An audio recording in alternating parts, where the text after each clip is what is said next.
Assalamualaikum warahmatullahi wabarakatuh. Salam sejahtera untuk kita semua. Di sini saya atas nama Muhammad Nuril Hamsyah dari Prodi Teknik Mesin akan menjelaskan tentang pengujian cacat pada logam. Pertama-tama, nomor 1, daya penetran test adalah salah satu metode pengujian NDT yang pengujiannya tanpa menggunakan alat bantu elektronik ataupun semacamnya, namun menggunakan media chemical, penetran dan developer. Pemeriksaan dengan penetran ini dilakukan untuk cacat letak pada permukaan lasan. Dapat juga digunakan untuk material non-metal atau keramik dan plastik. Sedangkan untuk cacat yang tidak sampai ke permukaan, cara ini tidak dapat digunakan. Ada 3 jenis chemical yang digunakan dalam daya penetran tes, yaitu 1. Cleaner digunakan untuk membersihkan permukaan material yang akan dites, serta digunakan untuk pembersihan material yang telah disemprotkan cairan penetran. 2. Penetran digunakan sebagai chemical yang berfungsi mendeteksi posisi cacat atau defect atau crack pada suatu material atau benda uji. 3. Developer digunakan untuk chemical yang berfungsi mengangkat cairan penetran ke permukaan atau efek kapilitas berbentuk seperti serbu halus. Prinsip dari pengujian ini adalah memanfaatkan kemampuan cairan penetran untuk memasuki celah discontinuity. Liquid penetran dapat meresap ke dalam celah retakan yang sangat kecil, bahkan ke dalam retakan yang hanya sedalam 4 mikron. Prosedur kerjanya adalah sebagai berikut. Pastikan permukaan benda kerja telah bersih dari kotoran. Kemudian semprotkan material dengan cleaner. Pastikan permukaan benda telah kering dan bersih. 2. Setelah kering, semprotkan cairan penetran ke permukaan benda uji. Anda dapat menggunakan kuas untuk membantu proses penetran agar chemical yang digunakan tidak terlalu banyak dan sulit untuk dibersihkan. Caranya, semprotkan penetran ke wadah plastik, kemudian gunakan kuas untuk mengaplikasikan penetran di benda uji. Tunggu hingga 5 menit hingga cairan penetran meresap ke pori-pori crack atau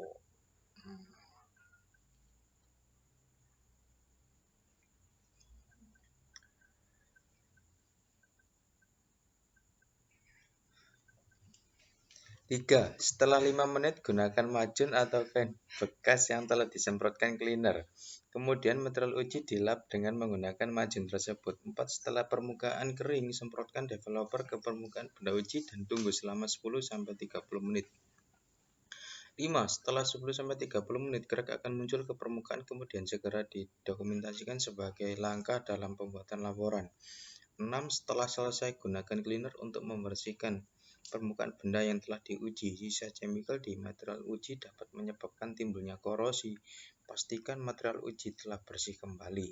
Setelah selesai melakukan pengujian, dapat ditentukan cacat atau tidaknya bahan uji berdasarkan standar yang dipakai. Benda uji dapat disimpulkan mengalami cacat retak menurut ASME untuk sebagai berikut. Ukuran indikasi memanjang lebih dari 1,5 mm atau linear relevant indication. 2. Ukuran indikasi melingkar, dimensinya lebih dari 5 mm atau rounded relevant indication. Indikasi melingkar yang berjumlah 4 atau lebih dan berada dalam satu baris dengan jarak antar indikasi dari tepi ke tepi kurang lebih dari 1,5 mm. 2. Radiographic test atau pengujian radiografi. Pengujian radiografi adalah pengujian terhadap suatu objek tanpa merusak spesimen atau fungsi dari suatu objek itu sendiri. Tujuan dari pengujian radiografi ini yaitu untuk mengetahui adanya cacat atau kerusakan pada suatu objek yang diuji. Selain itu, dengan dilakukan proses radiografi, maka standar kerja dan keamanan pada objek yang diuji mempunyai sensitivitas yang sangat tinggi. Pengujian radiografi ini dilakukan untuk mengetahui cacat pada pengelasan seperti cacat porosity Adapun alat-alat dan material utama yang digunakan dalam pengujian radiografi yaitu X-ray atau X-ray generator, radioisotop atau gamma ray. 3. Radiographic film. Cara kerja dari pengujian radiografi adalah spesimen yang akan dilakukan inspeksi diletakkan di antara sumber radiasi dan film yang sensitif. Mesin uji memancarkan sinar X-ray atau radioaktif seperti IR192 atau Q960 dan JS137 terhadap spesimen yang akan diuji. Bagian yang diinspeksi akan menahan radiasi yang ditembakkan berdasarkan perbedaan ketebalan benda tersebut. Radiasi yang menembus benda inspeksi akan menghasilkan gambar seperti bayangan pada lebar film. Bayangan yang dihasilkan pada lebar film akan bervariasi tergantung dari jumlah radiasi yang menembus benda inspeksi dan mencapai lebar film. Bagian yang lebih gelap pada film menandakan intensitas radiasi yang tinggi, sedangkan pada bagian yang lebih terang menandakan intensitas radiasi yang rendah. Perbedaan gelap pada gambar dapat menunjukkan adanya cacat ataupun diskontinuitas pada bagian dalam benda inspeksi. Benda uji dapat disimpulkan mengalami cacat porosity menurut American Welding Society atau AWS jika memenuhi kriteria sebagai berikut pada sambungan Complete Joint Penetration atau CJP ke dalam porositas yang diizinkan tidak melebihi 1 mm dengan diameter tidak melebihi 10 mm. Untuk porositas yang linear atau akumulasi porositas yang memanjang tidak boleh melebihi 20 mm untuk pengelasan sepanjang 300 mm. Nomor 3. Bending Test. Pengertian uji tekuk atau bending test merupakan salah satu bentuk pengujian untuk menentukan mutu suatu material secara visual. Pengujian tekuk ini juga digunakan untuk pengujian sambungan lasan dengan cara memberikan tekanan dengan sebuah mandril pada daerah lasan yang diuji, yang kemudian spesimen akan tertekuk di antara dua penumpu hingga 180 derajat. Setelah material selesai diuji diamati pada daerah yang mengalami peregangan apakah terdapat sebuah cacat atau discontinuity atau tidak. Kemudian analisa hasilnya dan disesuaikan dengan syarat penerimaan uji bending pada kode atau standar yang digunakan. Dalam pemberian beban dan penentuan dimensi material ada beberapa faktor yang harus diperhatikan, yaitu 1. Kekuatan tarik atau tensile strength, komposisi kimia dan struktur mikro terutama kandungan N dan C pada material. 3. Tegangan luluh atau yield stress. Setelah menekuk, permukaan spesimen yang berbentuk cembung harus diperiksa dari kemungkinan adanya retak atau cacat permukaan yang lain. Apabila spesimen mengalami patah atau fracture setelah ditekuk, maka spesimen dinyatakan gagal uji atau reject. Namun jika tidak patah, maka kriteria keberterimaan seperti jumlah retak, dimensi retak atau cacat permukaan lain yang terlihat pada permukaan harus disesuaikan dengan standar yang diacu. Adanya retak pada sisi ketebalan atau sudut-sudut spesimen tidak dinyatakan sebagai kegagalan pengujian, kecuali dimensinya melebihi ukuran yang ditentukan oleh standar. Berdasarkan posisi pengambilan spesimen, uji tekuk bending dibedakan menjadi dua, yaitu transversal bending dan longitudinal bending. Apabila kedua jenis pengujian tersebut digunakan pada benda hasil pengelasan, pada pemotongan area pengelasan harus disesuaikan dengan jenis pengujiannya. Hal tersebut bertujuan untuk mengetahui kualitas hasil pengelasan secara visual setelah benda ditekuk. Acceptance kriteria bending test. Kriteria keberterimaan pengujian tekuk atau acceptance kriteria bending test. Syarat keberterimaan berdasarkan ASME 9 untuk dapat lulus dari uji tekuk berdasarkan standar ASME, maka hasil pengujian harus memenuhi kriteria berikut ini. 1. Keretakan pada well metal atau HAZ maksimal 3 mm diukur dari segala arah pada permukaan cembung yang telah ditekuk. 2. Retak pada pojok permukaan yang telah ditekuk tidak diperhitungkan kecuali yang disebabkan oleh slack inclusion, lack of fusion atau cacat lainnya. 3. Pada pengelasan overlay, cladding tidak boleh terdapat retak terbuka melebihi 1,5 mm dihitung dari segala arah. Pada interface tidak boleh terdapat retak terbuka melebihi 3 mm. B. Syarat keberterimaan berdasarkan AWS D1.1 untuk dapat lulus dari uji tekuk banding berdasarkan standar N kode AWS D1.7, maka hasil pengujian harus memenuhi kriteria berikut ini. 1. Keretakan maksimal 3 mm diukur dari segala arah pada permukaan cembung yang telah ditekuk. 2. Jumlah cacat terbesar tidak boleh melebihi 10 mm pada cacat ukurannya antara 1 mm sampai 3 mm. 3. Retak pada pojok permukaan maksimal 6 mm kecuali yang disebabkan oleh slack inclusion atau cacat fusi yang lainnya. Pada maksimal dimensi yang diperbolehkan adalah 3 mm. Nomor 4. Ultrasonic test. Ultrasonic test atau UT adalah salah satu metode uji material non-destructive test. Non-destructive test adalah metode pengujian yang digunakan untuk mengevaluasi suatu material atau hasil las tanpa merusak material dari benda uji tersebut. Sedangkan pengertian dari ultrasonic test adalah metode non-destructive test atau NDT menggunakan energi suara frekuensi tinggi getaran ultrasonik untuk melakukan proses pengujian atau proses pengukuran besarnya frekuensi gelombang ultrasonik yang digunakan untuk pengujian ini di atas 20 kHz. Metode ini bisa digunakan untuk menguji bermacam-macam logam dan non-logam. Contohnya yaitu sambungan las, benda tempa, benda cor, komposit, plastik, keramik. Secara umum pengujian ultrasonik didasarkan pada penangkapan dari gelombang yang dipantulkan atau pulsa echo atau gelombang yang ditransmisikan melalui transmisi. Masing-masing dari penangkapan gelombang atau gelombang yang ditransmisikan digunakan dalam aplikasi tertentu. Tetapi secara umum, sistem pulsa echo lebih berguna karena hanya membutuhkan akses satu sisi ke objek yang sedang diperiksa. Sistem ultrasonic test pulsa echo terdiri dari beberapa unit fungsional seperti pulser atau penerima transducer dan perangkat layar. Pulser atau penerima adalah perangkat ultrasonik yang dapat menghasilkan elektrik pulsa tegangan tinggi. Digerakkan oleh pulsa, transducer menghasilkan energi ultrasonik frekuensi tinggi. Energi suara disebarkan melalui material yang diujikan dalam bentuk gelombang.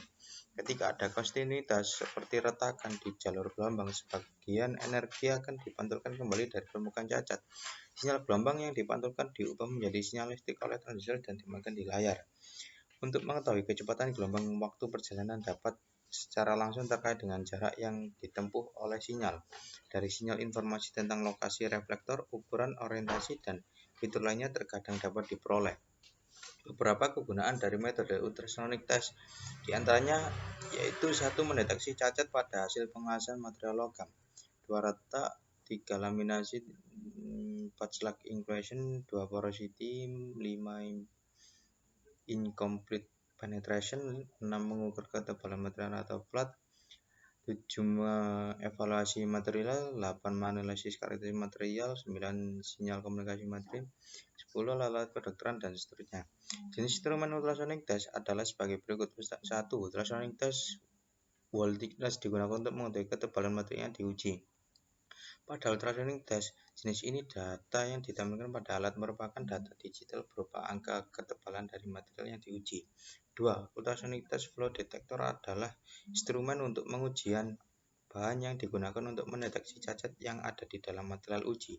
Jenis cacat yang bisa dideteksi oleh ultrasonic test di antara lain adalah crack, incomplete fusion, incomplete penetration, slack, dan porosity. Kelebihan penggunaan metode ultrasonic test diantaranya yaitu 1. Pemeriksaan dapat dilakukan dari satu sisi. 2. Dapat dipakai untuk mendeteksi dan sekaligus menentukan letak dan ukuran internal discontinuities pada material logam dan non-logam. 3. Peralatan portable dan ringan. 4. Tidak menimbulkan bahaya radiasi. 5. Dapat dipakai memeriksa benda yang tebal atau panjang. 6. Scanning kecepatan tinggi dapat dilakukan. Kekurangan penggunaan metode ultrasonic test diantaranya yaitu 1. Diperlukan operator yang terlatih dan terampil dan harus dilaksanakan dengan hati-hati dan penuh konsentrasi. 2. Diskontinuitas yang letaknya sejajar gelombang suara biasanya tidak terdeteksi. 3. Diperlukan komplain. Komplain adalah material yang biasanya berupa cairan yang digunakan untuk media transmisi dari energi ultrasonik dari transducer ke tes spesimen atau material uji. Non-reflective indication dapat terjadi akibat bentuk komponen cacat-cacat yang membentuk sudut dan adanya pantulan tidak dapat dipakai untuk memeriksa material dengan tebal kurang dari 5 mm dikarenakan adanya dead zone. Dead zone adalah daerah yang terlihat dari layar dekat pulsa awal. Biasanya terdapat banyak gelombang yang dipengaruhi adanya getaran yang ikut masuk ke dalam benda kerja sehingga discontinuity tidak terdeteksi oleh probe. Benda dengan permukaan yang kasar untuk bentuk tidak beraturan, sangat kecil atau tipis, tidak homogen, sangat sulit untuk diuji. Discontinuity yang sangat dekat dengan permukaan sulit untuk dideteksi. Undercut untuk material dengan ketebalan di bawah 20 mm. Undercut yang diizinkan tidak melebihi 1 mm dengan ketentuan akumulasi ke dalam benda. Undercut tidak melebihi 2 mm di benda sepanjang 50 mm. Untuk material dengan ketebalan di atas 25 mm, undercut yang diizinkan tidak melebihi 2 mm sepanjang jalur pengelasan. 5. Impact test adalah pengujian dengan menggunakan pembebanan yang cepat rapid. Loading pengujian impact merupakan pengujian yang mengukur ketahanan bahan terhadap beban kejut. Pada pengujian ini, beban diayun dari ketinggian tertentu untuk memukul benda uji yang kemudian diukur energi yang diserap oleh patahannya.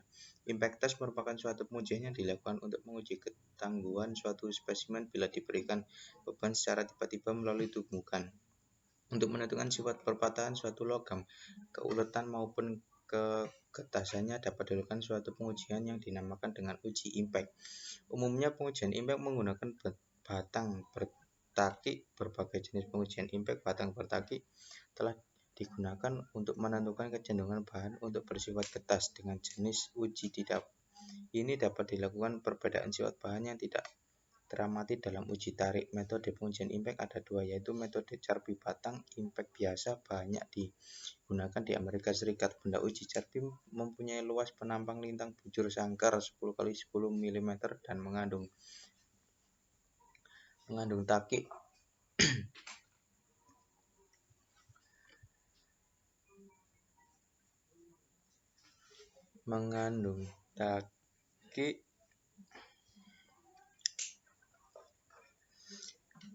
V45 dengan jari-jari dasar 0,25 mm dan kedalaman 2 mm.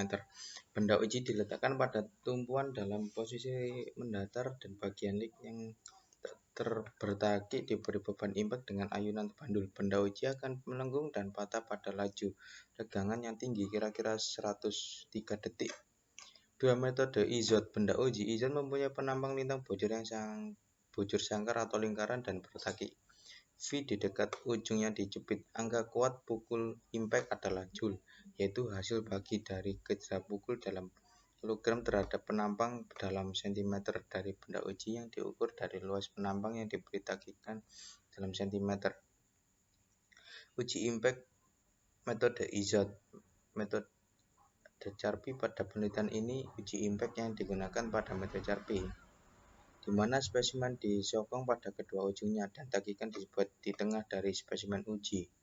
Uji impact carpi impact test. Hasil pengujian impact akan diperoleh banyaknya energi yang diserap oleh spesimen uji. Banyak energi yang diserap ini akan menyatakan ketangguhan toughness dari material yang diuji. Besarnya energi yang diserap dinyatakan dengan A cos dPe min sama dengan B cos, di mana A sama dengan sudut permukaan 197, sudut akhir B sama dengan 221,3 N, D sama dengan 0,6495 meter. Energi yang diperlukan untuk mematahkan benda uji carpi seringkali dinyatakan sebagai energi yang diserap tiap satuan luas penampang lintang benda uji. Pengukuran lainnya biasa digunakan dalam pengujian impact carpi adalah penelahan permukaan perpatahan untuk menentukan jenis perpatahan fracture yang terjadi secara umum. Sebagai analisis perpatahan pada benda hasil uji tarik, maka perpatahan impact digolongkan menjadi tiga jenis, yaitu perpatahan bersifat fibrous fracture yang melibatkan mekanisme pergeseran bidang-bidang kristal di dalam bahan logam yang ulet daktil, ditandai dengan permukaan bahan perpatahan berserat yang berbentuk dimple yang menyerap cahaya dan berpenampilan buram.